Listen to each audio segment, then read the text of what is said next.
il y a une courbe que je trouve très intéressante qui s'appelle la courbe de Dunning-Kruger. Je ne sais pas si vous l'avez déjà vue, on la voit sortir dans des contextes un peu différents, qui est une courbe qui montre que lorsqu'on est confronté à un nouveau domaine qu'on ne maîtrise pas, pendant une courte période, on a un effet où on a l'impression qu'on est très vite, très bon. Ça, c'est le point de départ. Et puis ensuite, on rentre dans la vallée de l'ignorance. C'est-à-dire qu'au bout d'un moment, on se rend compte, mais en fait, je croyais, mais je ne connais rien. Et c'est en continuant de pratiquer qu'on finit par aller développer une vraie compétence. Ben pour l'IA, c'est la même chose. La première fois qu'on utilise l'IA et qu'on lui demande « réécris-moi mon email », on a l'impression d'être devenu Shakespeare, on a un anglais parfait, c'est extraordinaire.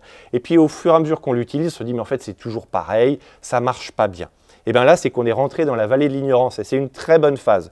Le piège de cette vallée-là, c'est qu'on s'arrête. Et il ne faut pas s'arrêter. Il faut continuer, itérer. Et c'est en itérant qu'on se rend compte que finalement, l'IA, c'est ni le bon Dieu ni le diable. C'est juste un outil qui nous permet d'aller plus vite si on sait l'utiliser et ça prend un petit peu de temps et d'effort.